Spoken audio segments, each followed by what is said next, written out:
சைலேந்திர பாபு அவர்கள் உடற்பயிற்சியிலையும் அதாவது பிசிக்கல் ஆக்டிவிட்டீஸ்ல வந்து ரொம்ப முக்கியமா இருக்காரு, ரொம்ப கவனமா இருக்காரு. இளைஞர்கள் வந்து பிசிக்கல் ஆக்டிவிட்டிஸ் செய்யணும் அப்படிங்கறத வந்து ப்ரொமோட் பண்ணிட்டு இருக்காரு. அதை ஒரு அஜெண்டாவா வச்சிருக்காரு. இதற்கு வந்து ஆன்லைன் கேம்ஸ் வந்து தடையா இருக்குது அப்படிங்கிறதுக்காக தான் இவங்கள மாதிரியான ஆளுகளை வந்து கைது செய்ய சொன்னார் அப்படிங்கிறத வந்து சொல்றாரு. அவர் வந்து பிடி சாரா இல்ல ஹெச்ஓபிஎஃப் அப்படிங்கிறது தெரியல அப்படிங்கிற ஒரு வார்த்தையை யூஸ் பண்ணியிருந்தாரு. ஐயா கார்த்திக் அவர்களே, திரு மதன் அவர்கள் வந்து இந்த மாதிரியான ஆன்லைன் கேம் விளையாடுறதுக்காக கைது செய்யப்படல அப்படிங்கறத வந்து நான் முன்னாடியே சொல்லிட்டேன். இன்னொரு முக்கியமான உண்மையை நான் உங்ககிட்ட சொல்லணும்.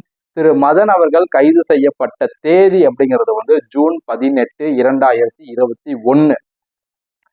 திரு சைலேந்திர பாபு அவர்கள் தமிழ்நாட்டு டிஜிபியாக பதவி ஏற்றது ஜூலை மாதம். ஜூன் 30 வரைக்கும் தமிழ்நாட்டின் டிஜிபியாக இருந்தது திரு திரிபாதி அவர்கள் அப்படிங்கிற ஒரு